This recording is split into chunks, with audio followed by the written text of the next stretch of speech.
Assalamualaikum warahmatullahi wabarakatuh. Bismillah, alhamdulillah, ala ni'amillah, wassalatu wassalamu ala rasulillah, Sayyidina Muhammad ibn Abdillah, wa ala alihi wa sahbihi wa mawalah, la hawla wa la quwwata illa billah. Qala Allah Ta'ala fi kitabihil karim, a'udzu billahi minasy syaithanir rajim. Bismillahirrahmanirrahim.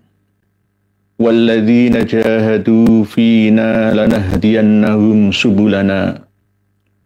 Wa qala Rasulullah sallallahu alaihi wasallam, man idda'a ila ghairi abihi wa huwa ya'lamu annahu ghairu abihi fal jannatu alaihi haram. Amma ba'd.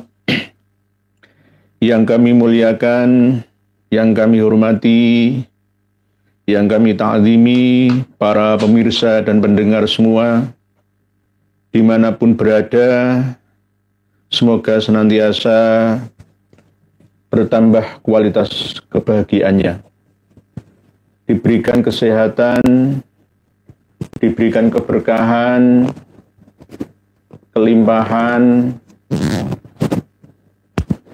keturunan yang salih serta salihah, kesejahteraan, kedamaian, ketenangan, keselamatan, kebahagiaan di dunia sampai di akhirat. Salam ta'zim kami dari Surabaya kepada panjenengan semua, diiringi dengan niat silaturahmi, niat intisyarul ilmi, niat berbagi informasi. Semoga pertemuan kita, khususnya malam hari ini, biasa diiringi oleh ridho ilahi, sehingga kita diberikan ilmu yang membawa maslahah, yang bermanfaat untuk diri kita, juga kepada ummah dan masyarakat. Malam hari ini kita akan membahas tema yang sedikit sensitif ya, karena berhubungan dengan orang atau sosok tokoh yang selama ini dipuja dan dipuji oleh seluruh umat Islam yang ada di Indonesia. Kalau di luar Indonesia tidak seberapa. Kalau di Indonesia ini, beliau Kang Mas Umar bin Muhammad bin Salim bin Hafid.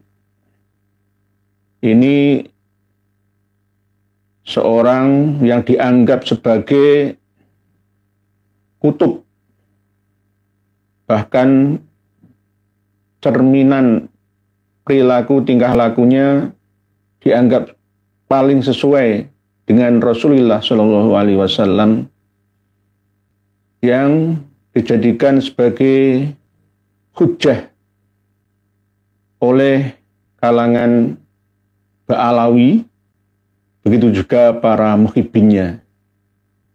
Ini akan kita ulas bersama untuk mengetahui apakah beliaunya ini seorang yang benar-benar sesuai ya, membawa misi dan visi dari junjungan kita Nabi besar Muhammad SAW, atau sebaliknya, atau malah justru bercermin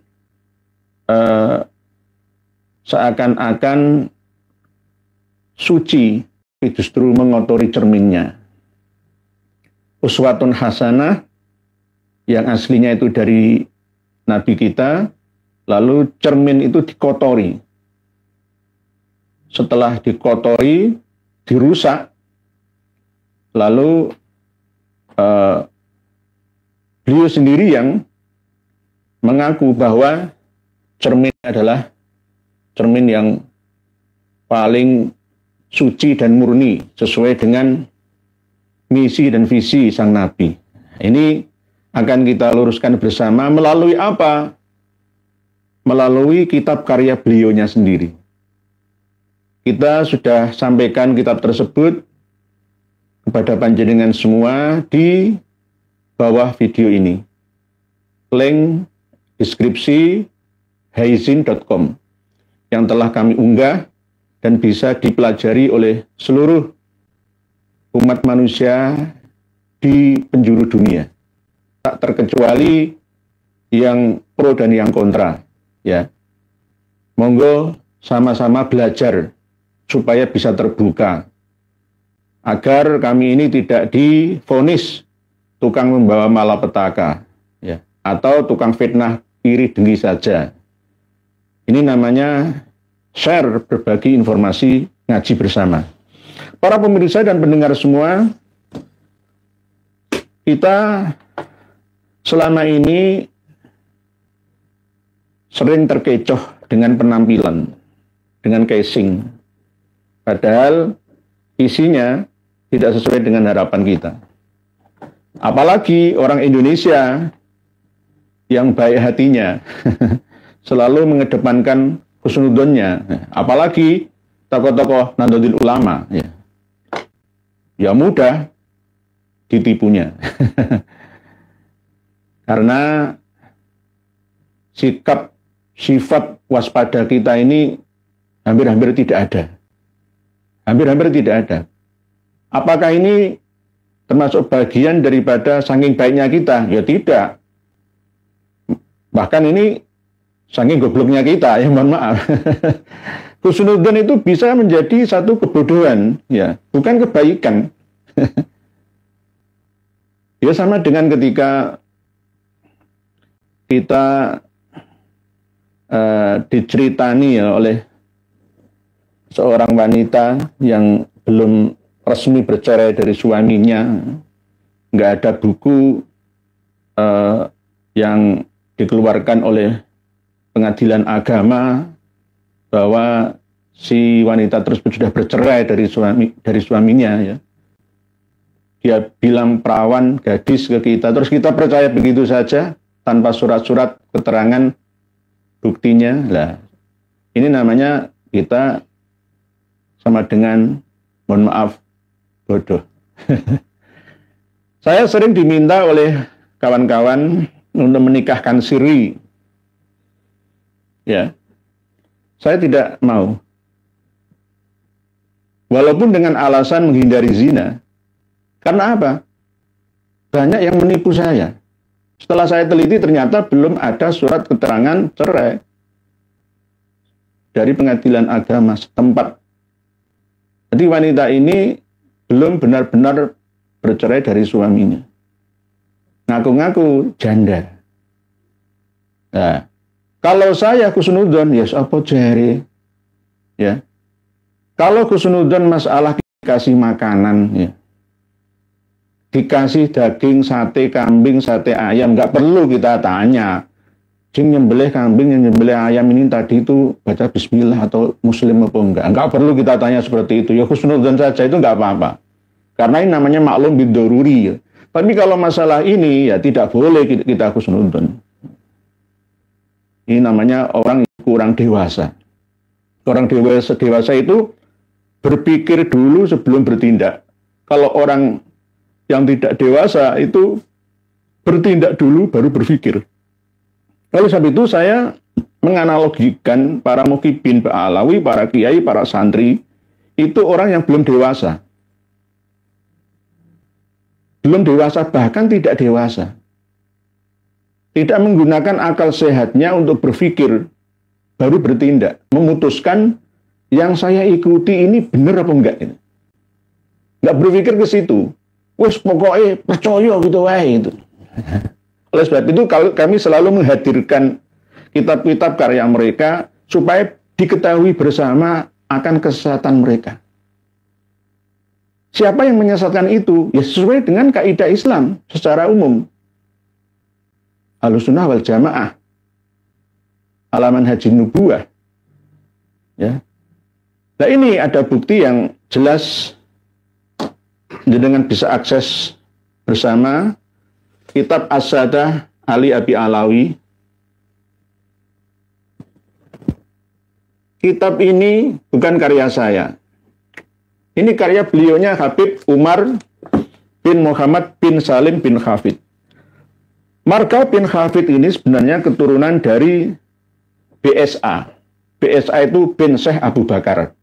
Biasanya kalau di tulisan kita itu Habib, misalkan yang di Parung Bogor itu kan ada yang sekolah gratis Al-Asriyah itu yang pertama kali kita buka itu ya. Itu kan juga marga BSA. BSA itu banyak yang ada di Singapura juga, karena pindahan dari Singapura. Ya, yang sekolah gratis itu loh. Ya, pondok gratis itu BSA juga. Bin Syekh Abu Bakar bin Salim. Nah, marga bin Salim, Abu Bakar bin Salim itu ya sama halunya. Tidak hanya Al-Haddad, tidak hanya Asegaf, semuanya. Marga-marga Alawi itu semua aliran kehaluan. Halu-haluan yang disandarkan ke karomatan. Khurafah serasa karomah. Ini yang harus diluruskan bersama. Nanti untuk bukti jika ada sidang Mahkamah Agama Internasional, kita buktikan, kita lampirkan, kita sodorkan kitab-kitab ini. Karena apa? Yang berani membuka ini baru dari kita, orang Indonesia. Nanti kita tidak boleh kuliah lagi, mondok lagi di Timur Tengah sana. Nggak usah. Cukup di Indonesia saja. Karena apa? Justru orang-orang Timur Tengah sana itu tidak begitu waspada, perhatian dengan kitab-kitab karya Ba'alawi. Justru yang di Indonesia ini loh, ya, bangkit setelah 1 abad NU berdiri. Nahdlatul Ulama, kebangkitan orang-orang yang berilmu dengan ilmunya, pengetahuannya. Jadi nantinya orang-orang harus berburu ke Indonesia untuk belajar Islam rahmatan lil alamin. Bukan sebaliknya. Ya. Apalagi kuliah ke Darul Mustafa, Tarim sana, punyanya Kang Mas Umar bin Muhammad bin Salim bin Hafid. Ya. Gak cerdas. Kalau nanti orang mondok ke sana semua, ya murah memang, di Darul Mustafa itu murah, per bulannya murah, biaya masuknya juga murah. Yang mahal itu biaya berangkatnya sama pulangnya, pesawatnya itu. Tapi kalau biaya kesehariannya di sana itu sangat murah di Darul Mustafa Tarim itu. Tapi sepulang dari sana itu tidak ada gunanya, menurut saya. Tidak ada gunanya lulusan bangsa, apalagi agama. Nggak ada peradabannya. Lulusan Al-Azhar, Kairo, Maroko saja percaya halu kok. Masih yakin dengan khurafatnya Ba'alawi kok. Apa yang bisa kita banggakan? Di dunia berteknologi tinggi sekarang ini kok masih berkiblat pada negara yang primitif, mohon maaf. Mengandalkan kehaluan, halu-haluan saja. Bagaimana bisa Indonesia maju? Dibangun oleh generasi yang tidak berpikiran maju. Sumber daya kita semakin terpuruk ke depan. Lalu setelah 200 lebih ya juta penduduk Indonesia yang muslim ya lemah secara sumber daya manusianya, maka mudah untuk ditaklukkan, ditundukkan oleh negara mana saja melalui payung agama. Agamanya sudah lemah, kekuatan akalnya sudah lemah, wes nggak bisa bangkit, seranglah dengan aturan atau dengan cara alasan akidah atau syariah versi mereka. Hancur sudah kita. Oleh sebab itu, kalau bisa ya Bapak Ibu, Saudara semua, jangan memondokkan putra-putrinya di Timur Tengah sana.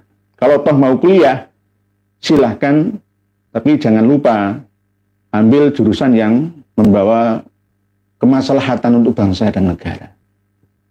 Di antaranya ya kampus-kampus yang ada jurusan atau mata kuliah tidak hanya keagamaan saja. Mungkin jurusan teknik nuklir lah gitu loh ya. Kimia ya. Jurusan kalau filsafat nggak terlalu lah ya. Masih menangan orang Indonesia. Ya. Jadi ini untuk warning kita bersama bahwa tidak semua umat Islam yang ada di Timur Tengah sana itu memiliki kitab-kitab karya Ba'alawi. Karena tidak banyak beredar di sana, akan diguyu pitik, diguyu jangkrik di sana itu. Banyak beredar di sini yang akhirnya dijadikan sebagai pegangan para habib-habib muda dan para muhibinnya juga. Ini Habib Umar bin Muhammad bin Salim bin Hafid. Kang Mas Umar ini sekali lagi jangan lagi datang ke Indonesia. Paling-paling yang undang ya orang Kalimantan sana paling. Ya uangnya banyak dari bos-bos batu bara, bos-bos sawit, ya. Tapi nggak ada gunanya, nggak ada gunanya. Apalagi nanti misalkan didukung oleh ketua Sufi dunia yang sudah almarhum siapa? Yang almarhum apanya?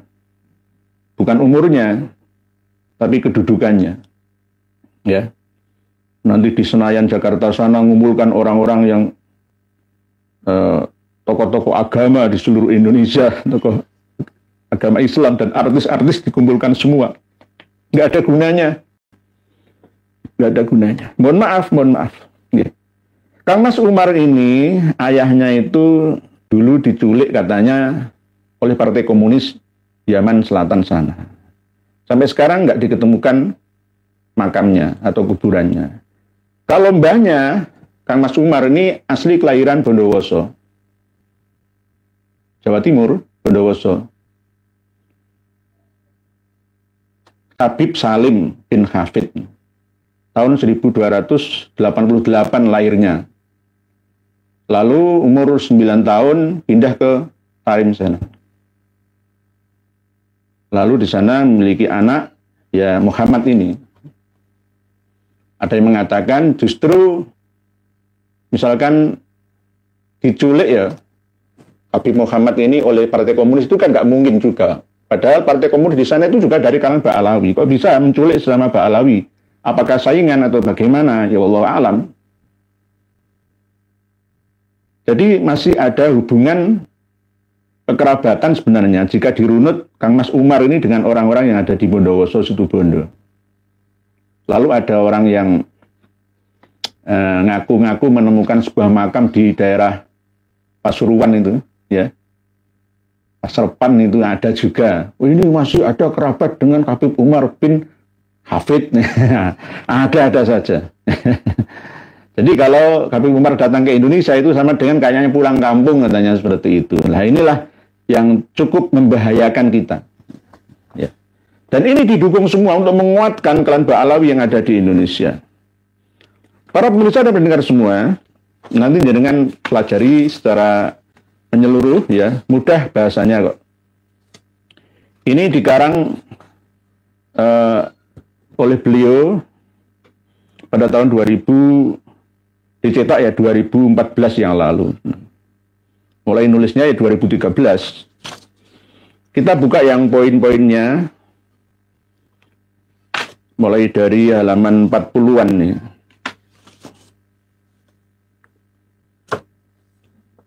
Mulai dari halaman 40 ini.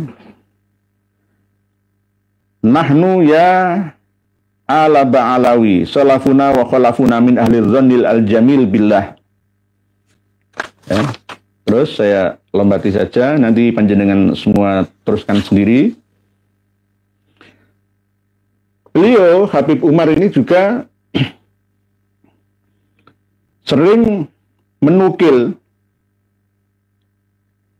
dari kitab Bughyatul Mustarsyidin karya Habib Abdurrahman Al-Masyhur.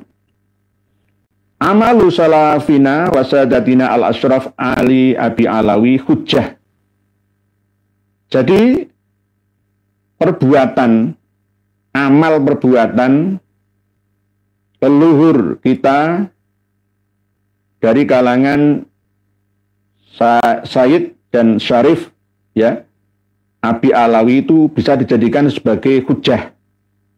Jadi nggak perlu Quran hadis, ya.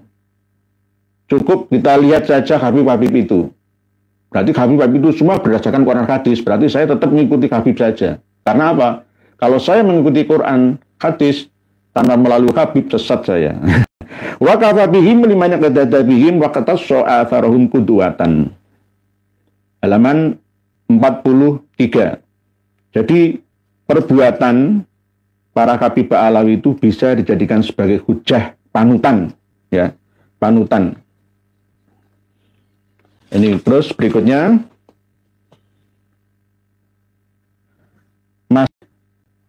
sama seperti yang ditulis oleh Habib Abdurrahman Al-Masyhur, wa naqala al-allama Muhammad Bahraq, halaman 44, ya. An Syaihi al-Arif billah Muhammad Bajarfil, anna ahlul baiti afdalun nas. Sesungguhnya ahlul bait itu adalah manusia yang paling utama. Wa ali Abi Alawi afdalu ahlul bait. Keluarga Abi Alawi adalah lebih utama-utamanya ahlul bait Nabi. Littibaihim as-sunnah. Karena Ahlul Bait Alawi merupakan orang yang paling mengikuti sunnah Nabi. Nah, ini sama. Terus berikutnya masih halaman 44. Wa qala Qutbul Irsyad As-Said Abdullah Al-Haddad, ya. Jadi wali kutub Habib Abdullah bin Alwi Al-Haddad itu selalu dicantum. Menurut saya Habib Abdullah bin Alwi Al-Haddad itu dipelokoto menurut saya. Dipelokoto, dibuat walasan semua orang-orang di sekitarnya dan keturunannya ke Alawi semua. Dipelokoto. Saya nggak percaya seperti apa yang dituliskan oleh para Alawi yang semua disandarkan kepadanya, kepada Habib Abdullah bin Alwi Al-Haddad. Karena apa? Beliau buta pada usia 4 tahun. Masa bisa ngarang kitab? Mungkin didektekan, ya. Bahkan pernah saya sampaikan yang menulis kitab karya Habib Abdullah bin Alwi Al-Haddad itu justru malah pena berjalan sendiri. Ya jin itu. Jin nulis dewe. Itu. Nah ini ma ahsana fi hadzal zaman min tariqati Ali Abi Alawi. Tidak ada yang lebih baik pada zaman sekarang. Pada zamannya Habib Abdullah bin Alwi Al-Haddad, min tariqati Ali Abi Alawi. Jadi torekoh, bisa dikatakan torekoh Bani Alawi sama dengan kitab Al-Manhajus Sawi ala tariqati Bani Alawi, sama. Bukan torekoh Naksabandiyah, Qadiriyah, Rifaiyah, Satoriyah, Sanusiyah misalkan. Bukan, tapi torekoh Ali Abi Alawi. Waqad aqarra lahum bidzalika ahlul Yaman ma'a bid'atihim wa ahlul haramain ma'a syarafihim wa hiya tariqatun nabawiyatun. Jadi torekoh Abi Alawi itu torekoh nabawiyah. Torekoh yang asli tersambung sampai Kanjeng Nabi. Wala yastamidu ba'dhum illa min ba'din. Fa in hasala lahum madadun min ghairihim fa huwa biwasitati ahadin minhum. Wa hum al-ana fi kulli zaman la yuhsawna kathrotan. Jadi semua torekoh selain torekoh Bani Alawi ini mendapatkan madad sebab dari torekohnya Bani Alawi. Nah, ini sangat-sangat mengagungkan klannya sendiri. Nah, halaman 44. Jadi ini juga yang diyakini oleh Habib Umar, ya, mestinya. Lalu ke halaman 47. Berhubungan dengan nasab ke Alawi. Terus saya singkat saja. Saya singkat nanti nggak sesuai waktunya. Langsung kita tarik ke 50. 59. Ini setelah kami teliti banyak kesalahan-kesalahan yang dituliskan oleh Kang Mas Umar. Katanya Mus'ab Az-Zubairi wafatnya 256, 236 Kang Mas, bukan 256.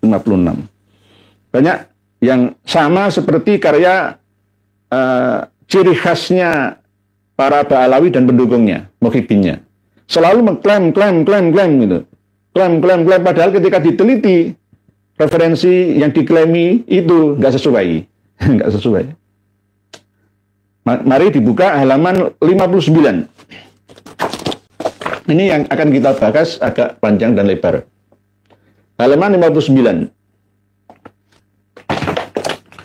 Tentang khosaisu ahlil bait al-kiram. Kekhususan ahlul bait yang mulia. Laqad utiya ahlul baitil kiram mazaya wa khosaisu lam yu'taha ghairuhum. Ahlul bait. Nah, ahlul bait ini siapa sih sebenarnya? Apakah habaib itu ahlul bait? Bukan. Kalau bukan berarti habaib Ba'alawi itu berbohong secara kuadrat. Murakab kebohongannya.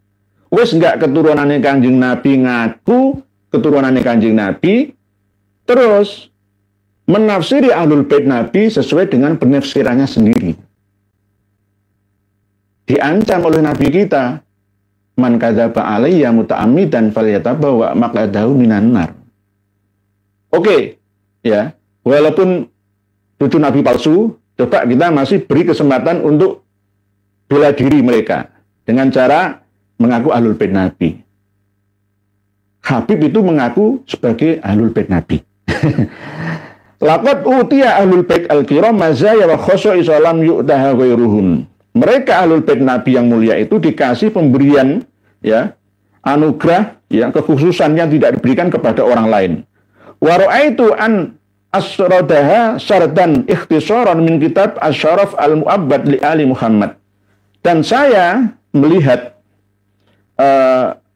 untaian urutan yang meringkas, merangkum dari kitab Asy-Syaraf al-Mu'abbad li Ali Muhammad li Syekh Yusuf An-Nabhani. Ya, mesti Syekh Yusuf bin Ismail An-Nabhani itu selalu begitu, ya.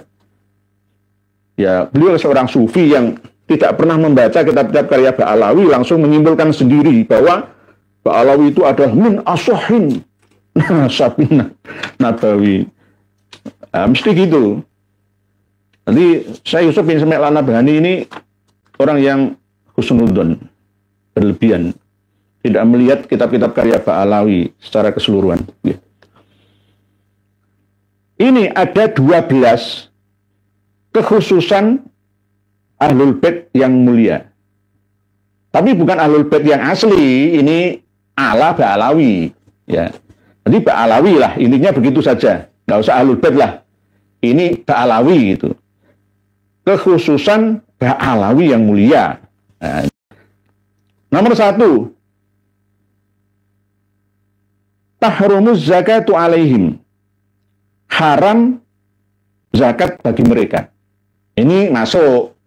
Tapi ternyata nggak sesuai. Kenyataannya nggak masuk. Nggak masuk, ya. Nyatanya nggak masuk. Para Habib ini nggak sesuai dengan fakta dan data. Nomor 2, kaunuhum asyrafun nas nasaban wa afdalul khalq hasaban wa afdalul khalqi nasab hasaban. Para Habib itu, ya ini ahlul bait lah ya, tapi intinya digiring ke Ba'alawi lah. Mereka itu adalah manusia yang paling mulia. Nah, inilah kunci seperti An-Nahrul Mawrud selain orang Arab, padahal mereka bukan orang Arab loh ya. Oke lah bahasanya bahasa Arab, oke masih kita kasih kesempatan bela diri bagi mereka ya. Tapi mereka ngaku orang Arab, orang Quraisy, keturunan Quraisy ya, menganggap seperti kitab Talmud bahwa selain Arab itu kal bahaim. Ini mereka ngaku manusia yang paling mulia nasabnya, dan paling utamanya makhluk dari segi kastanya. Nah, ini yang dibuat pegangan oleh Habib-Habib Ba'alawi muda sampai sekarang ini. Mereka sombongnya luar biasa. Nggak mau dingluk. Ilmu sufi Nusantara itu lebih mengandung nilai inti. Ilmu yang paling tinggi. Seperti ilmunya padi. Semakin tua, semakin menunduk. Tapi kalau Ba'alawi enggak. Semakin tua, semakin dangak. Coba Habib Umar bin Khattab. Pernahkah beliau menunduk?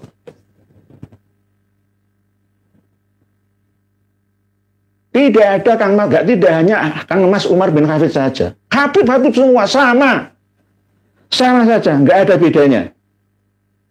Nggak ada bedanya. Nggak ada bedanya. Kalau kalau Nusantara ini, wong Jawa, wong Sunda, wong nanti kalau tua duduk. Air beriak tanda tak dalam. Air tenang menghanyutkan. Tidak semakin banyak bicara, tapi fakta, realita. Nah, itu. Berarti kalau saya ini berarti orang yang masih belum dalam ilmunya. Karena saya masih banyak bicara. Kaunuhum asyrafun nas nasaban wa afdalul khalq hasaban. Ini yang nomor 2. Jadi jelas manusia yang paling mulia. Kastanya tertinggi. Ini tidak sesuai dengan ajaran Islam. Terus nomor 3, aluhu la yukafiuhum fin nikah ahadun minal khalqi. Ini loh yang dipermasalahkan sejak dulu di Indonesia ini. Nomor 3 ini loh. Keluarga mereka itu tidak sekufu di dalam nikah dengan seorang pun di antara makhluk. Ini loh pengumuman Romo Kiai Abdullah Kafabihi, Romo Kiai Ali Badri Zaini. Pengumuman, dengarkan, lihat ini kitabnya Kang Mas Umar bin Khattab. Nggak ada yang menyamai derajatnya. Tidak kufu, tidak kafa'ah. Barang siapa ada non Ba'alawi menikahi Syarifah Ba'alawi, maka tidak akan diterima amal ibadahnya selamanya. Tidak akan diterima tobatnya. Diterima asalkan bisa mengembalikan keperawanannya. Nah, ini dasarnya masih dipakai. Saya kira Kang Mas Umar bin Khattab ini seorang yang egaliter, orang yang bermisi visi visioner. Ternyata sama saja. Sama saja. Kafa'ah ini. Padahal ini pernah ditentang oleh Mufti Hadramaut Sana sampai datang ke sini, Habib Abdurrahman bin Ubaidillah As-Sakaf. Di dalam kitab kitab Al-Istizadah min Akhbaris Sadah menjelaskan secara panjang lebar tentang kafa'ah ini sampai gegeran dengan Syekh Ahmad Surkati dari Sudan ya. Ini aluhu la yukafiuhum fin nikah ahadun minal khalqi, siapapun dari makhluk suku bangsa apapun, dari manapun, tidak sekufu masalah nikah dengan keluarga Ba'alawi. Ini bukan keluarga Nabi loh, keluarga Ba'alawi. Ini yang dijadikan pegangan. Tapi kalau Habib Ba'alawi menikahi wanita-wanita pribumi yang telecek berkali-kali, nggak apa-apa. Nggak apa-apa. Ini namanya apa? Rasis. Jadi di Indonesia ini ternyata subur rasisme. Kaum rasis yang masih berkembang. Subur, tumbuh, subur, dipelihara oleh negara. Ini. Nanti jenengan baca sendiri. Dikira saya menfitnah ini. Aluhu la yukafiuhum fin nikah ahadun minal khalqi. Nomor 4. Kullu nasabin wa sababin yang qati'u yaumal qiyamah illa sababahu wa nasabahu sallallahu alaihi wasallam. Setiap nasab dan sabab itu bisa putus pada hari kiamat kecuali sebab yang berhubungan dan nasab yang berhubungan dengan Nabi sallallahu alaihi wasallam. Ini masih mending, ini enggak masalah ini ya. Ini mungkin enggak terlalu ada kaitan dengan nasab Ba'alawi ini ya. Nomor 5, al-istilah fil sadril awal ala itlaqi ismil asyraf alaihim duna ghairihim thumma khussa minhum bil hasaniyin wal husainiyin faqat. Jadi ada istilah pada permulaan pertama tentang menggunakan nama Syarif atau Sayyid Syarif lah ya. Itu ada sebelum adanya Hasan dan Husain. Terus akhirnya setelah itu dikhususkan nama Syarif itu untuk keturunan Hasan dan Husain saja, fakot. Ini pengakuan sepihak saja. Nomor 6, tolabu ikrami fasikihim wa tauqirihi. Ini lihat para kiai semua, para kiai yang masih belum terbuka hati dan pikirannya, bersama-sama ayo kita ngaji. Tolabu ikrami fasikihim wa tauqirihi. Diminta untuk memuliakan orang-orang fasik di antara mereka dan memuliakan menghormatinya. Jadi kalau ada dari antara mereka mengatakan kaki seorang habib yang bodoh, ahli narkoba, berzina, membunuh sekalipun, masih tetap lebih mulia daripada serbannya para kiai, kopiahnya, kupluknya, pudingnya para kiai. Itu ada dasarnya. Jadi kita tetap diminta memuliakan, nggak boleh kita jotosi. Oke. Tadi ada berita ya, di mana Kebumen ya. Ada kabib di Tempeleng ya. Di Banyuwangi juga ada kabib yang di Tempeleng sampai Bonyok itu ada ceritanya, ada kawan-kawan yang mengabarkan ya. Itu kalau menurut kitab karya dari Kang Mas Umar bin Hafid ini tidak boleh, harus tetap dimuliakan. Ali Hinduan yang membunuh satu keluarga Siwan di Kecamatan Licin, Banyuwangi, ya tidak boleh dihukum, tetap harus dimuliakan. Orang-orang fasik itu harus dimuliakan, karena fasik di antara mereka. Karena apa? Wa annahu yuwaffaku lit-taubati an-nususi qoblal mauti. Karena dia orang yang fasik dari kalangan habaib, dari kalangan Ba'alawi, ya, itu bisa diberikan pertolongan, diberikan petunjuk oleh Allah untuk taubat nasuha sebelum meninggal dunia. Kok milahin ae dhewe? Piye agamane nggone mbae dhewe? Coba bayangkan. Ini namanya mengakui bahwa seperti kerajaan itu rajanya abah saya. Kalau di pondok pesantren Gus ya, yang memiliki pondok ini abah saya. Saya bisa berbuat apa saja. Menggauli santri-santri putri terserah saya. Ya. Tidak boleh ditiru oleh orang lainnya. Karena apa? Kalau saya berbuat seperti ini, suatu saat saya sebelum mati akan mendapatkan hidayah ilahi, lalu bertaubat dan nasuha. Ini loh. Berarti kalau habib-habib masih muda itu dugal-dugal nggak apa-apa, nanti tua-tuanya akan alim sendiri. Katanya seperti itu. Kok milih enak dewe? Mana keadilan sebuah agama?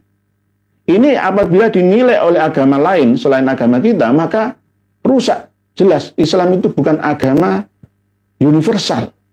Rahmatanil alamin, bukan, tapi agama milik keluarga. Nah, ini tolabu ikrami fasikihim wa tauqirihi wa annahu yuwaffaqu lit-taubati an-nusuhi nasuha, tobat nasuha itu loh, qoblal mauti, sebelum matinya. Berbahaya. Ini doktrin Kang Mas Umar bin Hafid. Jadi jangan pondokkan putra-putri Anda ke Darul Mustafa sana. Pondokkan saja kalau pondok pesantrennya Kiai Haji Maduddin Utsman Al-Bantani, ke Gus Abbas Buntet, ya, ke Gus Fuad Pleret, ya, dan pondok-pondok pesantren yang pro dengan kita, Kiai Nusantara, ya. Jangan pondok pesantren yang pro dengan habaib sana. Bahaya, bahaya. Tidak akan lebih mencintai negerinya, tapi lebih mencintai tarim sana. Nomor 7. Ittisalu nasabihim bihi sallallahu alaihi wasallam yaumil qiyamati wa intifa'ihim bihi. menyambungnya nasab mereka Ba'alawi itu dengan Nabi Shallallahu Alaihi Wasallam besok pada hari kiamat, dan mengambil manfaatnya mereka dengan Nabi Shallallahu Alaihi Wasallam. Yakni ada manfaat karena tersambungnya nasab, padahal nggak begitu. Di akhirat itu nggak ada yang bisa menolong kecuali amal perbuatannya masing-masing ketika masih hidupnya. Nomor 8, halaman 60. Nomor 8. Wujuduhum fil ardi amanun li ahliha. Ini mari kita buktikan bersama di Indonesia. Wujuduhum fil ardi amanun li ahliha. Keberadaan mereka di bumi itu menjadi rasa aman bagi penduduk bumi. Banyaknya kafe Ba'alawi di Indonesia akan membuat Indonesia ini aman, mau enggak? Kita buktikan, aman mau enggak? Enggak aman. Sejarah dirusak, aturan agama dirusak, ya. Makam-makam dirusak. Iya, ayo. Apalagi akhlak dirusak, ajaran Islam dirusak, semua dirusak. Enggak membuat aman. Muhibinnya dirusak, kehormatannya dirusak. Wujuduhum fil ardi halakun di ahliha. Kalau menurut saya, kecuali ahlul bait Nabi yang asli, ahlul bait Nabi yang asli, duriyah Nabi yang asli, Syarif Sayyid yang asli itu tidak seberingas Habib Ba'alawi. Enggak memperlihatkan diri, menonjolkan diri, mempertontonkan diri. Nanti akan kita bahas kitab Talbis Iblis, bahwa mengaku darah suci Nabi itu adalah perbuatan iblis. Di novel Al-Idris itu nuduh kita iblis, dia sendiri itu iblis. Nanti akan kami bukakan, ada kitabnya Talbis Iblis, karya Ibnu Jauzi dari Baghdad, Irak. Bukan Ibnu Qayyim Al-Jauziyah loh ya, Ibnu Jauzi, mazhab Imam Hambali. Nanti akan kita bahas lagi. Saya akan lampirkan juga sekaligus kitabnya. Saya akan mendatangkan, membagikan kitab atau data referensinya sekalian. Wujuduhum fil ardi amanun li ahliha. Nggak terbukti di Indonesia ini. Selalu bikin kerusakan. Di Banten bikin kerusakan. Di mana-mana bikin kerusakan dan keonaran. Di mana ada tempat di situ ada habibnya, ya, justru akan membawa banyak kemafsadahan. Apa? Penipuan merajalela, mengatasnamakan agama, iuran dan iuran, upeti dan upeti mengatasnamakan agama. Ayo, saya meneliti langsung sampai ke akar-akarnya, sampai ke desa-desa itu. Satu kabupaten ada 100 habib, ajur semua umat Islam di sana. Ajur apanya? Akan ada iuran ini, itu. Dengan dalih ini acara rotib al-khadatan, acara ini yang sholawat nabian misalkan, acara semacam-macam, pokoknya ono wae gitu loh. Ono wae. Jadi wujudun bil ardi amanu li ahliha. Ini enggak terbukti, justru malah membuat kerusakan di muka bumi. Annahum, nomor 9. Annahum awwalu man yadkhulul jannah. Sesungguhnya mereka ahlul bait atau para Ba'alawi itu adalah orang yang pertama kali masuk surga. Enggak. Surga versi Mbak Dewi. Enggak ada itu. Enggak ada dalilnya, itu enggak ada. Buat dalil sendiri Kang Mas Umar ini. Kang Mas Umar mendukung Syekh Yusuf bin Ismail An-Nabhani, sama saja, kerjasama. Nomor 10. Annahum ma'kaunihim auladu bintihi Fatimah yusammuna abna'ahu wa yunsabuna ilahi sallallahu alaihi wasallam nisbatan sahihatan. Ya, bahwa mereka Ba'alawi itu keberadaannya adalah anak-anak dari putrinya Rasulullah yang bernama Fatimah. Mereka semua dinamakan anak-anaknya Kanjeng Nabi dan dinisbatkan kepada Kanjeng Nabi Shallallahu Alaihi Wasallam dengan nisbat yang sahihah, yang sahih. Nah, inilah pengakuan sepihak mereka. Ini namanya nyantol Kanjeng Nabi tapi merusak citra baik, nama baik Kanjeng Nabi. Nomor 11.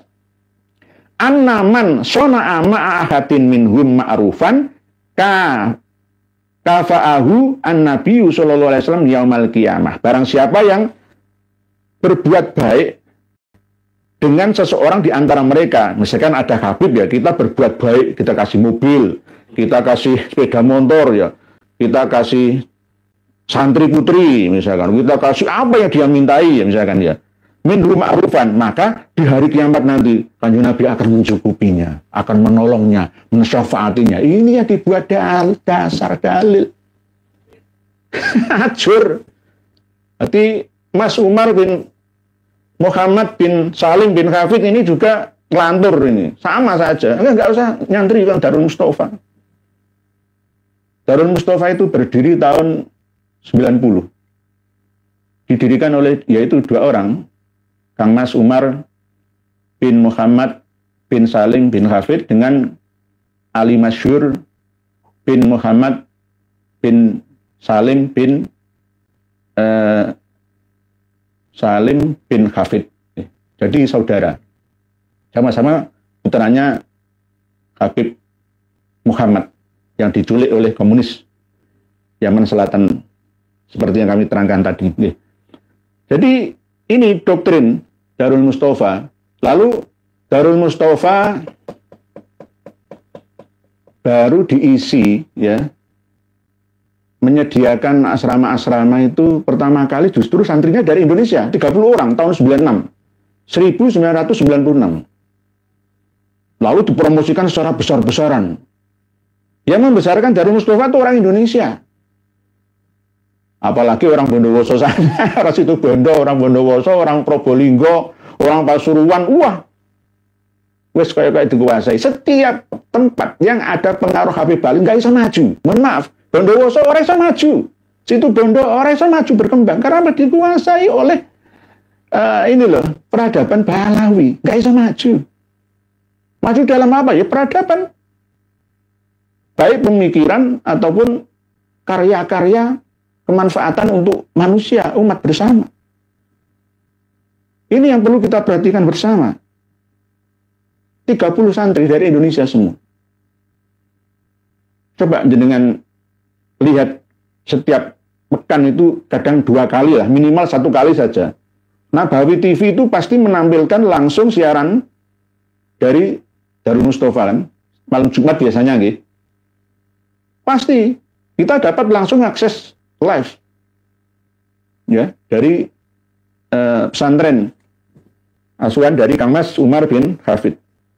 Jadi nanti kalau misalkan kiai-kiai, santri-santri mukibin dari Bondowoso itu Bondo menghujat saya, ya mohon maaf, ada kitabnya. Saya punya kitabnya, sudah saya sampaikan kepada umat untuk diketahui bersama. Ini doktrin yang berbahaya. Doktrin yang berbahaya. Annaman sona'a ma'ahatin minhum ma'rufan kafa'ahu an-nabiyyu sallallahu alaihi wasallam yaumal qiyamah. Terus yang ke-12. Annama kabbatahum tutawwilul umra bil barakati fihi. Wa tabyadul wajha yaumal qiyamah. Sesungguhnya mencintai Ba'alawi itu bisa memanjangkan umur. Jadi mukibin terkena ini loh, propaganda doktrin ini. Bil barokati fihi. Nanti alasan kok nggak umur panjang kok, banyak yang mati ya, minimal barokah ya. Itu kan alasan. Walaupun umur 50 tahun serasa 120 tahun ya. Dan bisa membuat wajah itu bersinar putih terang pada hari kiamat. Yauma tabyaddu wujuh wa taswaddu wujuh ya. Ada ayatnya seperti itulah. Nanti kalau muhibin ini di hari kiamat wajahnya akan bersinar terang benderang. Yang jelas masuk surga. Nah, ini anna mahabbatahum tutawwilul umra bil barokati fihi. Anna mahabbatahum sak temeni mahabbah marang Ba'alawi iku tutawwilu iso manjangake apa mahabbah al umra ing umur bil barokati kelawan anane berkah fihi ing dalem umur wa tabyadda lan iso ndadekno mencorong al wajha ing rai yaumal kiamati besok ana ing dina kiamat. Lah, ini 12 doktrin berbahaya ya. Jadi dari mana? Oh, tidak hanya ini saja. Jenengan buka sendiri, nanti kalau kita bahas nggak cukup semalam ini. Ini banyak sekali. Banyak sekali. Nah, ini. Jadi kita harus hati-hati, jangan tertipu dengan casing. Dengan casing. Jadi selalu mengunggulkan klannya. Selalu memuja dan memuji klannya padahal palsu. Sebenarnya Kang Mas Umar bin Khattab ini sudah tahu hasil tes DNA keluarganya itu sudah tahu.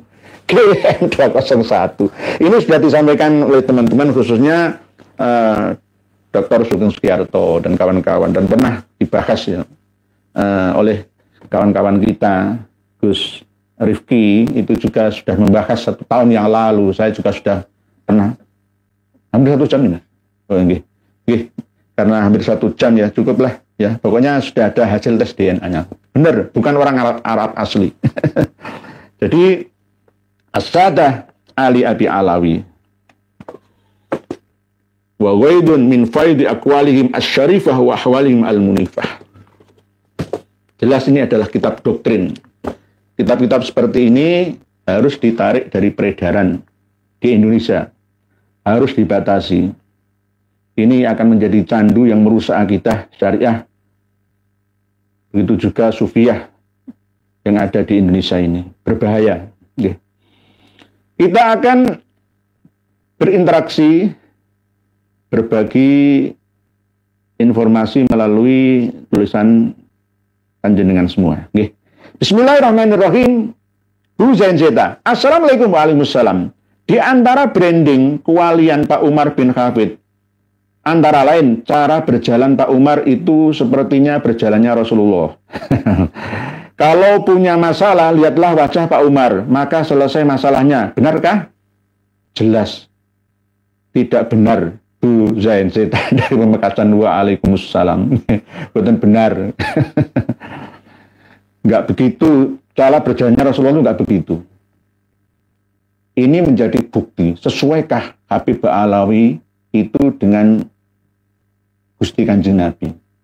Kanjeng Nabi kita Muhammad Shallallahu Alaihi Wasallam itu diperintahkan oleh Allah, wahfid janahaka limanit taba'aka minal mu'minin. Wahfid janahaka, ya, asorno bahumu, Anda pasor. Sing nglakoni sapa? Wong Indonesia. Ora ana Habib Ba'alawi iku Sunan Sewu, Nyuwun Sewu, gak ada. Kanjeng Nabi itu begitu. Wahfid janahaka liman ittaba'aka minal mu'minin. Kanjeng Nabi itu ada pasor. Tapi enggak ada. Ada pasor. Guys, Kures juga iso seperti itu. Enggak sesuai Quran. Bu Zain Zeta. Jadi cara berjalannya itu berjalan dengan kesombongan. Lihat di YouTube ketika Kang Mas Umar bin Khattab wudu, ada videonya.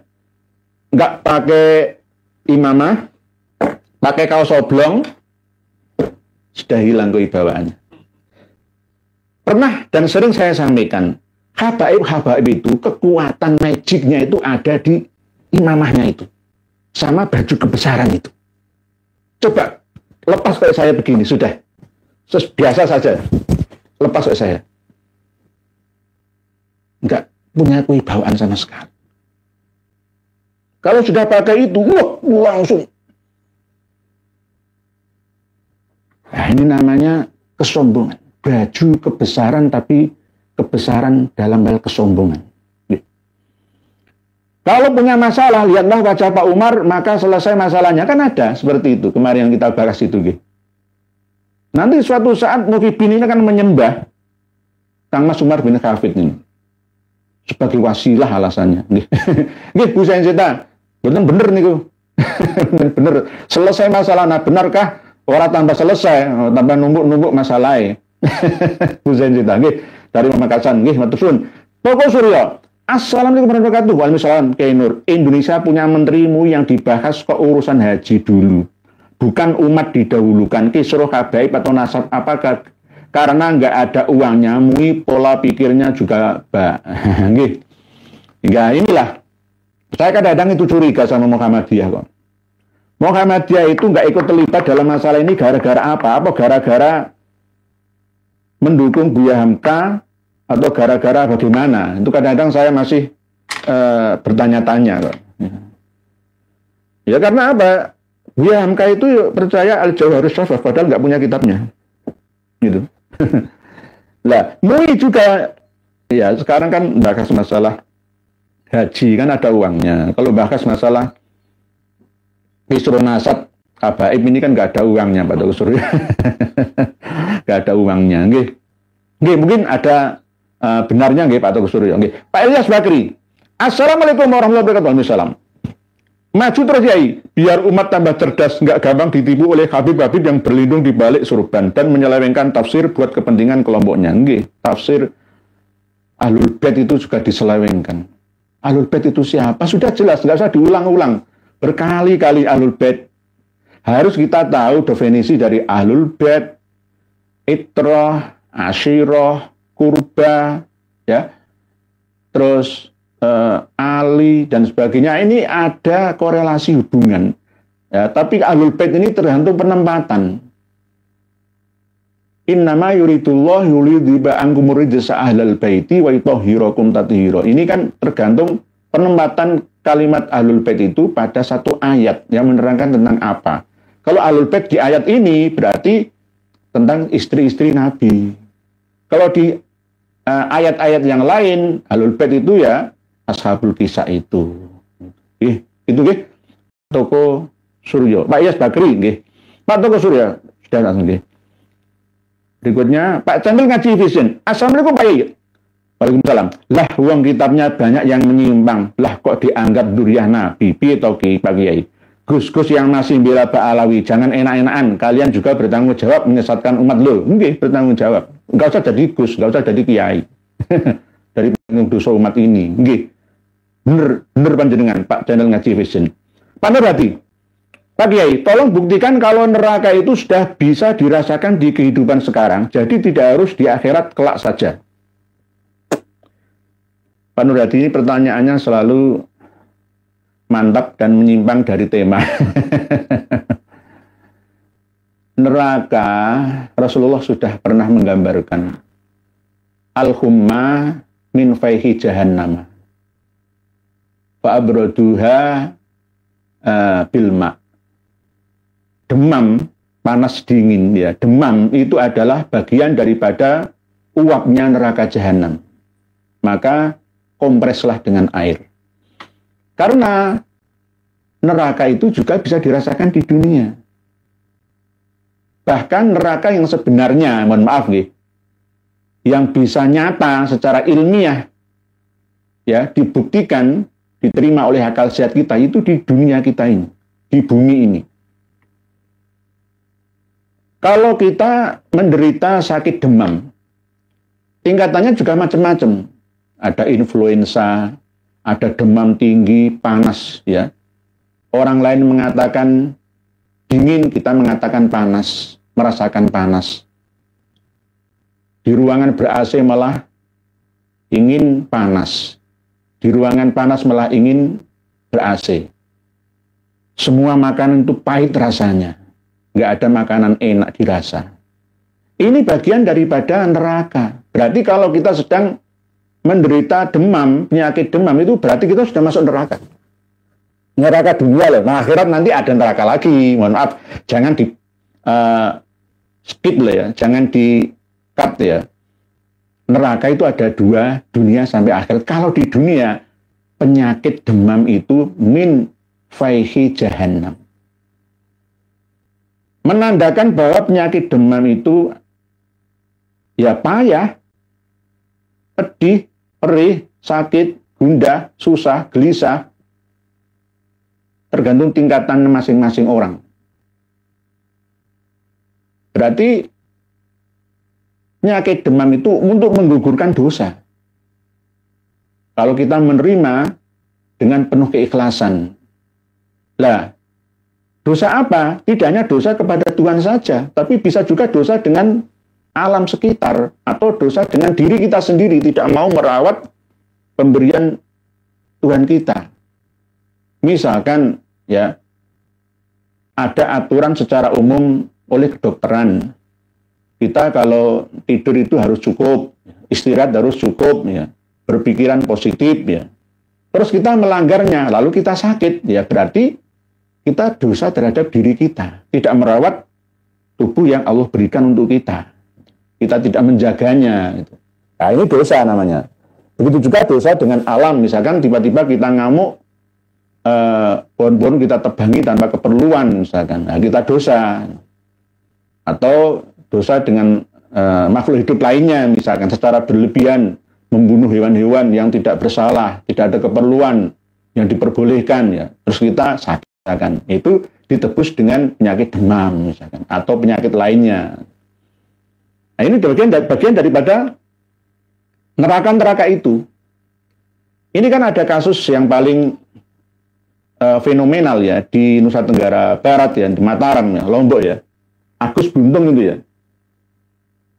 Agus Buntung. Kenapa dilahirkan dalam kondisi buntung? Dulunya itu dia pencuri.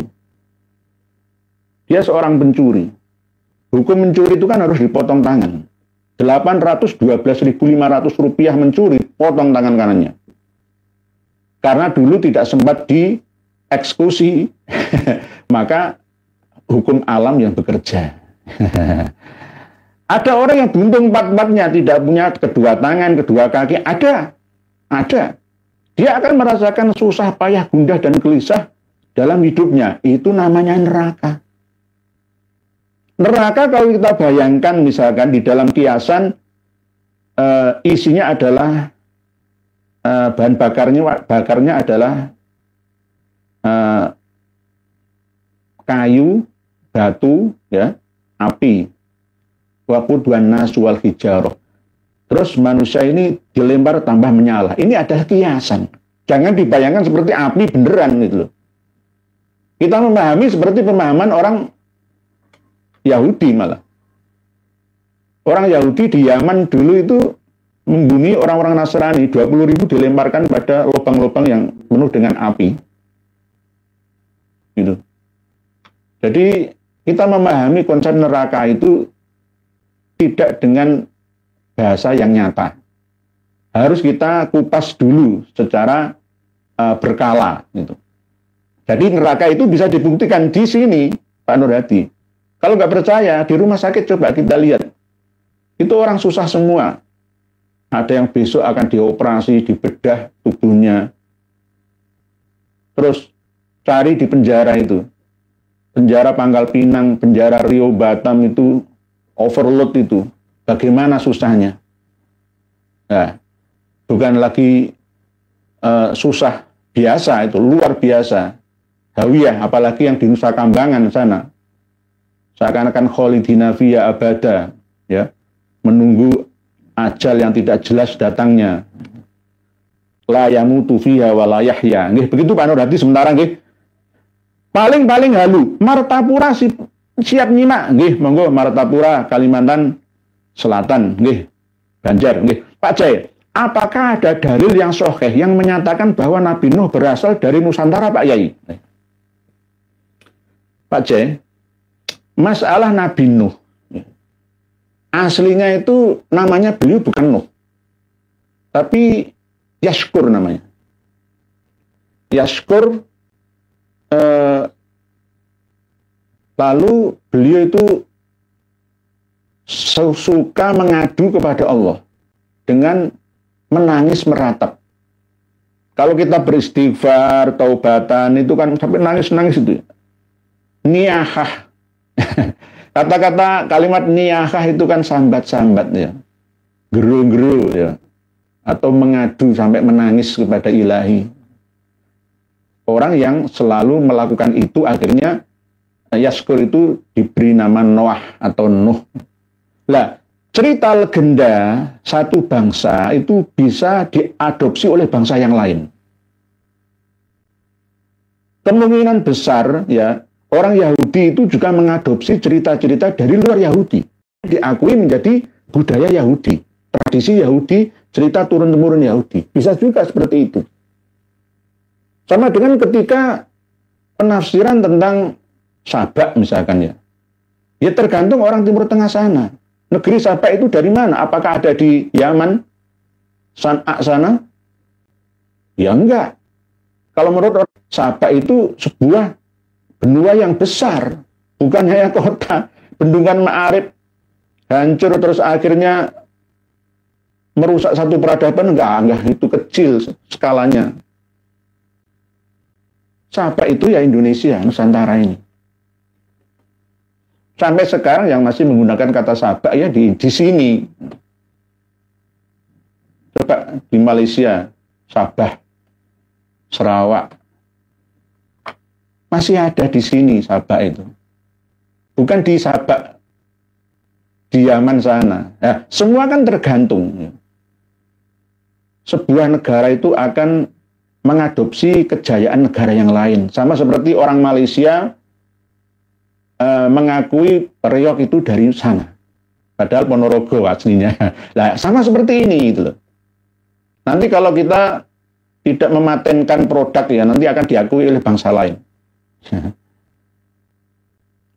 Ini yang paling tidak sesuai dengan data yang kami miliki. Candi Borobudur, Vana Cakapala itu karena candi Buddha. Nggak ada candi Buddha seperti itu, nggak ada. Ini kita semua Indonesia percaya. Candi Borobudur, candi Buddha Mahayana, Red, nggak ada. Patung Buddha itu nggak ada yang seperti itu. Tapi kita semua percaya itu. Nah ini namanya diakui. Padahal Buddha itu dari India, bukan. Orang India itu berburu agama ke Nusantara. Kan ada ceritanya kan, Universitas Nalanda di Sriwijaya, Palembang itu kan, berburunya malah ke sana, bukan sebaliknya. Agama Hindu itu berasal dari India, enggak. Justru agama Hindu India itu berasal dari Nusantara. Nah, ini namanya pengakuan sepihak-sepihak itulah, ya, yang akhirnya membuat satu cerita-cerita dari leluhurnya turun-temurun, tapi tidak jelas keasliannya, kebenarannya. Yang akhirnya diyakini oleh generasi setelahnya. Nah, ini masalah Nabi Nuh. Nabi Nuh itu ada versi Indonesia. Versi Indonesia, Nabi Nuh itu kelahiran Madura. Umur 50 tahun, pindah ke Mojokerto. Kalau sekarang di atas Gunung Penanggungan sana. Di atas Gunung Penanggungan itu sekarang ada kecamatan yang namanya, sebelahnya Pacet itu mana ya? Sebelahnya Pacet, Terawas, Kecamatan Terawas. Kecamatan Terawas. Di Kecamatan Terawas, salam buat warga Terawas, jangan berbangga dulu, ini masih penelitian awal. Itu ada satu daratan yang pas pertama kali dibuat perahu oleh Nabi Nuh, mengambil kayu-kayu dari berbagai macam hutan yang ada di sekitarnya yang berjenis kayu jati. Bukan kayu gofir. Kayu gofir itu ya bahasa sana, nggak kenal kayu jati. Kayu jati. Di sana sekarang ada tempatnya itu ya, dibeli oleh kampus, namanya Universitas Surabaya. Ada vilanya di sana, namanya UTC, namanya Ubaya Training Center. Ubaya Training Center. Di situ masih ada bekas-bekas peninggalan. Ada batu-batu yang dibuat oleh para manusia-manusia tempo dulu ya, bukan Airlangga, bukan. Manusia tempo, masih ada jejak-jejak peninggalannya. Dan ketika air laut naik ke daratan gara-gara mencairnya es yang ada di kutub naik sampai ya air bah lah, air banjir, bukan banjir ya, tsunami ya, tsunami besar-besaran itu. Lalu berlabuhlah bahtera itu dari sana. Ini wakilah seperti itu. Saya katakan wakilah. Tapi menurut sejarah, banjir Nabi Nuh itu tidak banjir global, tapi banjir lokal. Buktinya mana? Ya masih banyak hewan-hewan, tidak semua hewan masuk ke dalam perahunya Nabi Nuh, ya kan? Dan banjir itu tidak lama, cuma 110 atau 150 hari, lalu kembali mengering, ya. Yang laut tetap menjadi laut, ya. Tapi banyak daratan yang menjadi lautan. Nah, ini cerita versi penelitian orang-orang Nusantara. Oleh sebab itu, ciri khas gedung-gedung yang dimiliki oleh Universitas Surabaya itu berbentuk bahtera Nabi Nuh. Coba jenengan lihat, jenengan ketik Universitas Surabaya. Ubaya, bukan yang Universitas Negeri Surabaya, UNESA, bukan, Ubaya, Universitas Surabaya. Itu semua gedung-gedungnya berbentuk seperti bahtera Nabi Nuh semua. Baik gedung fakultas, yang enggak itu fakultas kedokteran, yang enggak. Yang fakultas hukum, politeknik, FPE, teknobiologi, farmasi, teknik, psikologi, industri kreatif, psikologi sudah tadi ya. Itu semuanya bentuknya sampai lantai 6 itu berbentuk bahtera Nabi Nuh semua. Apakah ini kebetulan saja? Ya Allah alam bisawab. Lalu setelah surut air bah itu, lalu sampai ke daerah Ararat, Turki sana. Wakilah seperti itu, wakilah seperti itu. Tapi ini belum bisa dipastikan kebenarannya. Ini hanya kira-kira saja. Ada yang mengatakan mendarat di Gunung Gede, Pangrango. Pastawat alal judi. Judi kan bahasa Arab, bahasa Indonesianya gede. Judi, gede. Ada yang mengatakan seperti itu. Lah di Papua itu ada legenda lagi. Gunung Uraratu namanya. Gunung Uraratu ya Ararat itu. Ada cerita leluhur dari Papua sana itu. Bahwa dulu leluhurnya itu mendarat di puncak gunung, lalu turun-menurun menjadi leluhur orang-orang yang ada di Papua. Nah, ini bagaimana? Nah, bumi ini selalu ada persamaan. Ya. Selalu ada kebetulan persamaannya. Begitu Pak Jai sementara. Nanti kita bahas lagi. Jadi Nabi Nuh berasal dari Nusantara. Kalau versi Nusantara memang berasal dari Nusantara, tapi sementara seperti itu. Ini nanti kita kaji lagi bahwa banjir itu 11.600 tahun yang lalu memang ada mencairnya secara besar-besaran salju atau es yang ada di kutub Gunung Qof, Jabal Qof itu ya Antartika itu. Antartika itu Jabal Qof. Banyak yang mencair karena pemanasan global, lalu menenggelamkan, memisahkan antara Pulau Jawa dengan Pulau Borneo, Sumatera, lalu berpisah pula dengan Malaya, berpisah dengan Asia. Ya, ini terjadi 11.600 tahun yang lalu. Lah, Nabi Adam saja kurang dari 7.000 tahun. Itu bagaimana?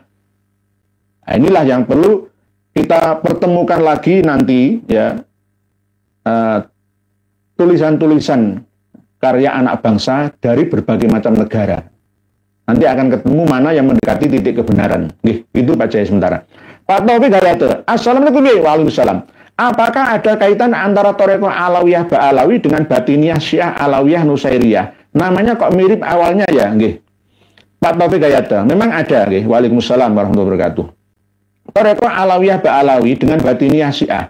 Syiah Batiniyah itu selalu menafsiri Al-Quran itu sesuai dengan ya hawa nafsu lah menurut saya.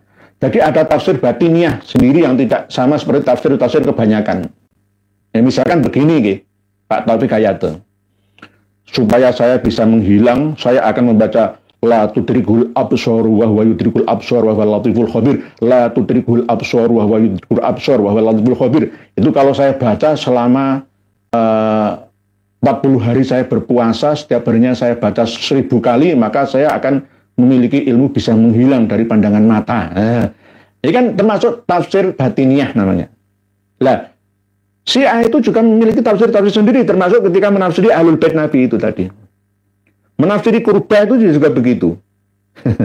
Jadi kadang-kadang tidak sama seperti tafsir kebanyakan mufasir-mufasir yang kita jadikan pegangan selama ini. Pak Taufik Hadi.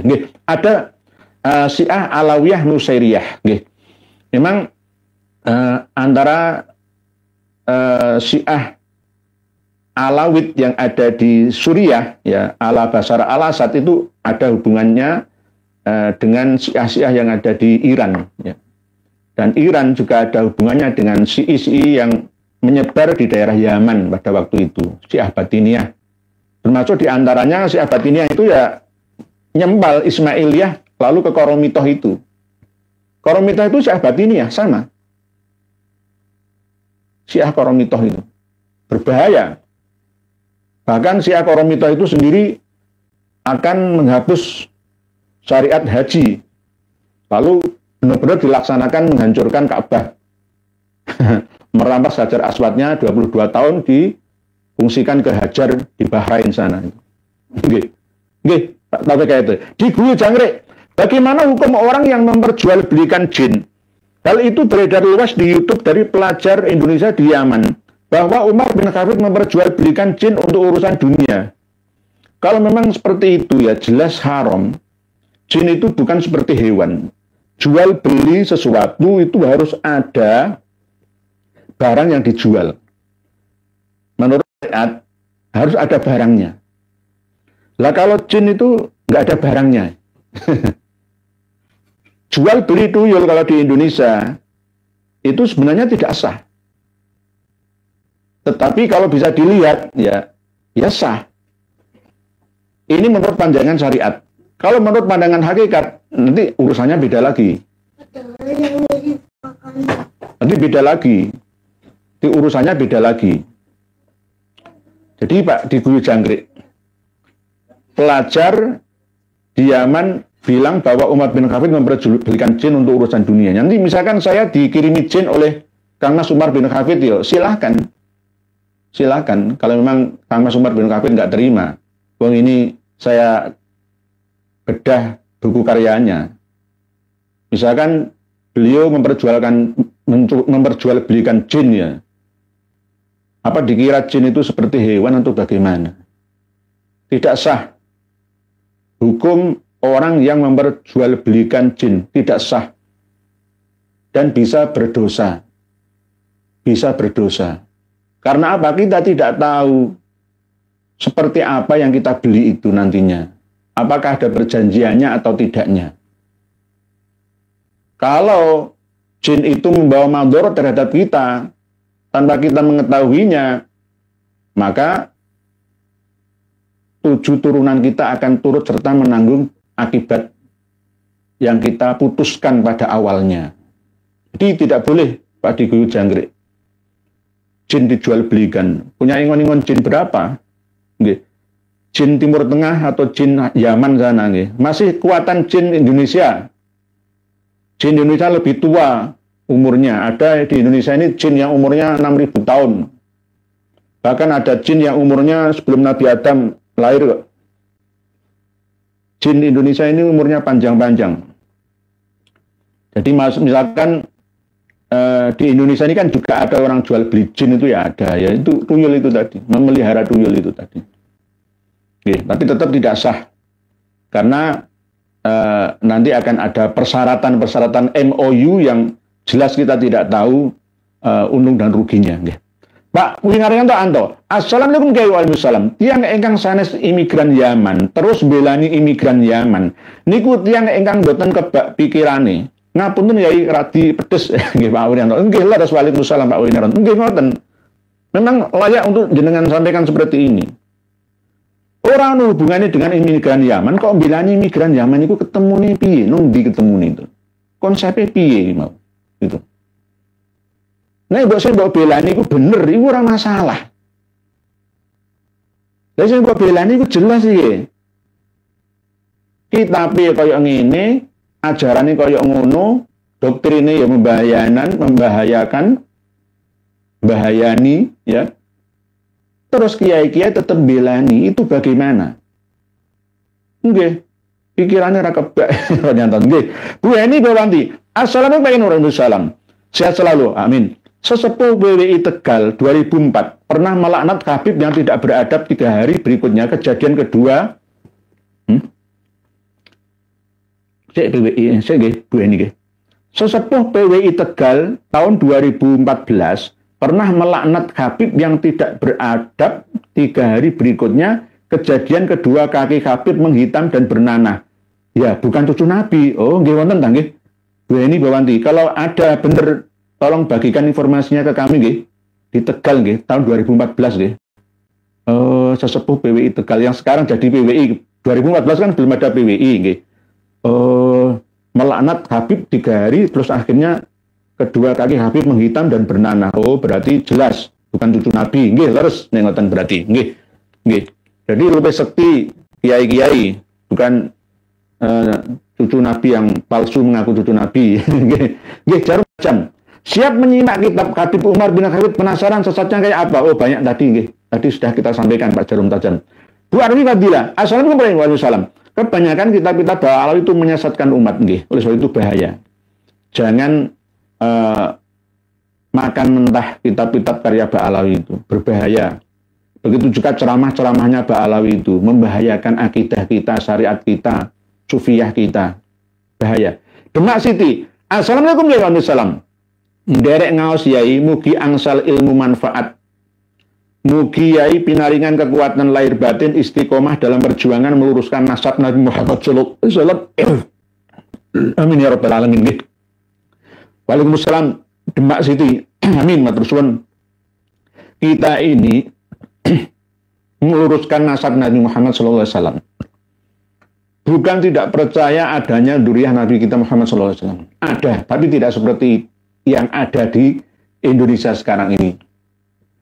Mereka itu justru merusak citra nama baik Nabi kita, merusak agama Islam.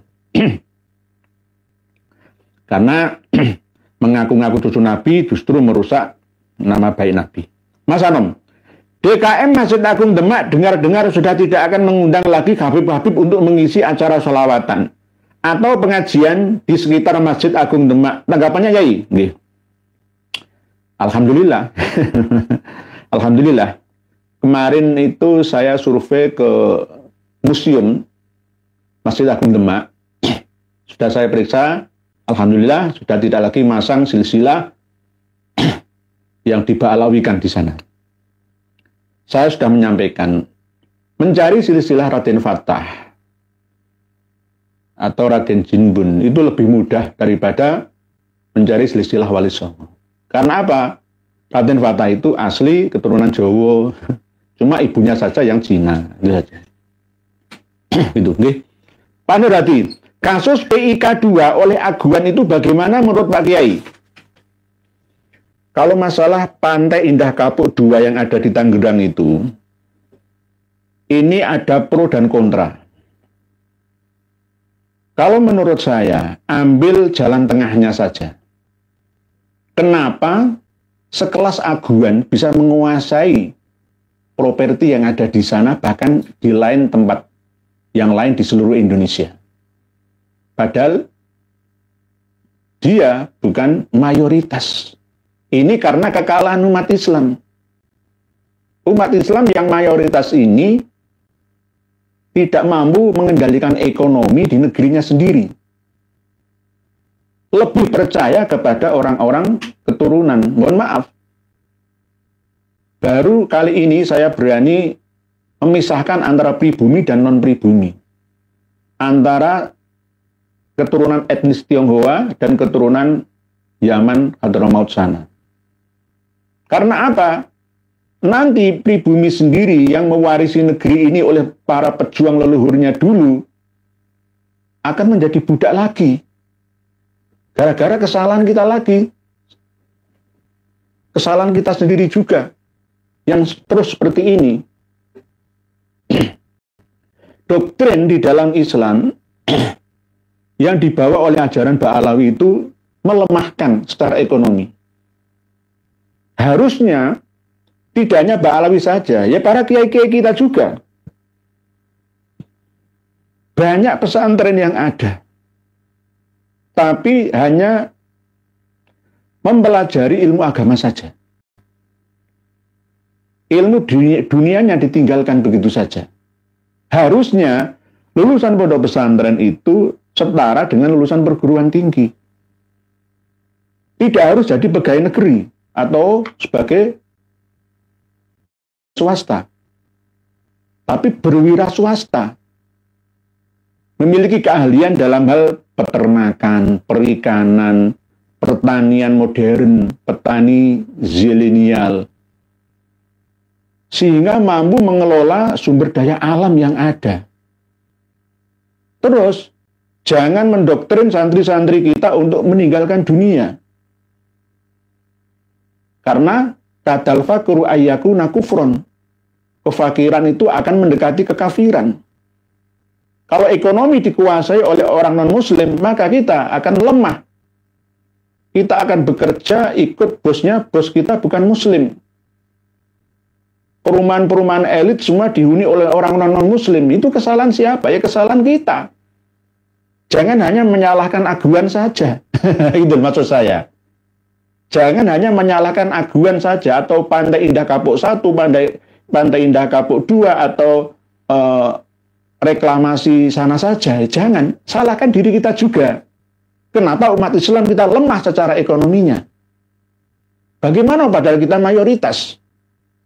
Kalau masalah PIK 2 nanti tidak ada masjidnya, itu urusan belakangan. Ya. Apakah semua harus seperti itu? Ya, sesuai dengan pengembangnya. Yang bisa beli perumahan di sana itu orang yang kaya-kaya. Harga di atas 10 eman itu siapa? Kalau orang kita kan nggak mungkin gitu loh. Harus dijual ke orang-orang Cina daratan sana yang bisa membelinya. Nanti akan menjadi penjajah baru di negeri kita. Akan mendatangkan narkoba yang sebegitu banyaknya. Ya. Mohon maaf, masalah ini saya berada di tengah. Karena saya tidak memiliki kepentingan apa-apa. Saya juga tidak disogok oleh aguan atau disogok oleh yang kontra dengannya. Pokoknya satu, kita ambil pelajarannya, hikmahnya. Hikmahnya apa? Kesalahan doktrin para kiai dan ulama-ulama kita. Di kalangan pesantren kita, para kiai tidak menanamkan santrinya tidak hanya jadi agamawan saja, tapi harus jadi wira swastawan. Harus jadi usahawan, pengusaha. Dengan dibekali berbagai macam keterampilan, supaya bisa menguasai ekonomi di daerahnya, mengembangkannya, mengelola sumber daya alam di sekitarnya, di daerah asalnya. Begitu nggih, Pak Nur Hadi. Nggih. Kalau masalah Andan nanti bahasan lain nggih. Pak Ahmad Wijayanto, Singapura hadir nggih, monggo Singapura nggih. Ya sama seperti Singapura ini. Fatimah official. Ulama Nusantara menggugat nasab palsu. Jawaban Kiai Haji Maduddin Usman Al-Bantani terhadap buku Ghanib Alatas dan kawan-kawan. Alhamdulillah sudah saya baca hingga khatam. Salam takdim, salam hormat pada Kiai Ingat. Nggih, Pak Bu Fatimah official matur suwun. Kang Sodikin, Assalamualaikum warahmatullahi wabarakatuh. Bisa nggak kitab-kitab karangan klan Ba'alawi dimusnahkan dari bumi Indonesia ini? Kalau nggak dimusnahkan akan dipelajari terus sama mereka. Nggih. Ini harus dengan sekarang ini kan ya sulit untuk memusnahkan nggih. Dengan cara kita sampaikan seperti ini kan lama-lama akan musnah sendiri. Wa qul ja'al haq wa zahaqal batil innal batila kana zahuqa, akan musnah sendiri kebatilan itu nggih. Begitu nggih. Hari Agus. Assalamualaikum warahmatullahi wabarakatuh. Derek ngaos sehat selalu nggih. Sami-sami matur suwun dunganipun nggih. Berikutnya Nazri Syarif. Assalamualaikum, kami di Malaysia kalau ada ustadz tahu penceramah yang mengajar kitab yang dianggap tidak sesuai kerajaan akan mengambil tindakan. Gue siapa Pak Nazri Syarif? Harus begitu. Memang harus begitu. Pemerintah harus turut serta berperan dalam mencerdaskan umat dan rakyatnya. Gitu nggih, Pak Nazri Syarif nggih. Pak Ahmad Gufroni, sepeninggal Hadratus Syekh Kiai Haji Hasyim Asy'ari, NU tidak ada lagi kiai karismatik. NU harus dipimpin manajer biasa saja. Bangunan kesucian elit TNI harus dikoreksi. Nggih, siap, nggih memang begitu. Nggih. Muji, dimohon bagi penyandang gelar panggilan Kiai di NKRI hadir di Demak, tunjukkan kalian kalau orang NU pewaris ajaran Wali Songo, selamatkan ajaran dan umat Islam NU dari perusak keturunan PKI Yaman, wajib. Nggih. Insyaallah, nggih insyaallah saya usahakan bisa hadir, kalau tidak ya namanya kan insyaallah harus begitu, nggak boleh pasti. Nggih. Bu Vina, dari Malaysia, masih banyak tulisan panjenengan yang belum terbaca. Paling halu, saya dari Bani Arsadiyah Al-Banjari sejak 84 tahun 1984 khusus Mbak Alawi, dari yang alim sampai yang botol, sampai kiamat tidak pernah percaya dengan Mbak Alawi itu dari dzurriyyah Rasulullah SAW. Alhamdulillah, nggih. Dari keturunan Bani Tarsid, Bani Syekh Arsad Al-Banjari. Jangan percaya kepada Mbak Alawi, bahaya. Ya karena memang kasus sejak dulu itu terbukti mereka selalu mencederai kepercayaan kita ini. Nggih. Jadi closing statementnya bahwa Kang Mas Umar bin Muhammad bin Salim bin Hafid itu juga termasuk orang yang berbahaya. Orang yang berbahaya. Dan selama ini tidak ada yang mengingatkannya. Tidak ada yang menasihatinya. Alhamdulillah saya yang menasihati beliaunya. Tolong diterjemahkan ke dalam bahasa Arab bagi para muhibinnya. Sampaikan salam saya, bukan salam ta'zim, tapi salam persaudaraan. Watawasobil haq, watawasobil sobr. Bahwa keyakinan Anda itu, Kang Mas Umar, itu menyelisih syariat. Membuat aturan sendiri yang tidak disyariatkan oleh Nabi kita. Termasuk diantaranya masalah kafaah nikah. Ya, doktrin 12 tadi yang saya sampaikan di dalam kitab yang panjenengan tuliskan. Dan tolong jangan merasa sebagai manusia tertinggi kastanya di dunia ini sehingga meremehkan lainnya. Keyakinan Anda itu bermasalah, mulai dari makam Nabi Hud itu juga bermasalah. Silsilah nasab panjenengan itu juga bermasalah semua. Tidak sahih. Tidak sahih. Jenengan bukan keturunan Nabi kita. Arab saja bukan kok. Apalagi ngaku dari orang Quraisy itu bagaimana? Jadi sekali lagi, tolong yang fanatik terhadap Kang Mas Umar bin Hafid sekarang mulai kurangi. Sedikit sama saja ternyata Mbak Alawi itu. Karena BSA bin Syekh Abu Bakar bin Salim itu sama seperti Mbak Alawi lainnya. Tidak ada bedanya. Sebab itu berhati-hatilah terhadap virus yang menjangkiti, yang mengelilingi di sekitar kita. Semoga kita senantiasa dijaga oleh Allah Ta'ala dari segala macam cobaan dan goda tipu daya. Dari orang yang mengaku cucu Nabi yang mulia. Demikian.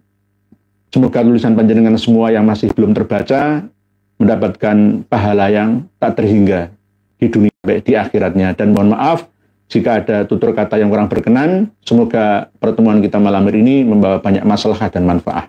Kita akan lanjutkan pada acara ngaji bersama pada beberapa hari yang lain ya selain malam hari ini, dan tetap istiqomah kita dalam bertolabul ilmi minal mahdi ilal lahdi. Wallahu a'lamu bis-shawab wal afu minkum.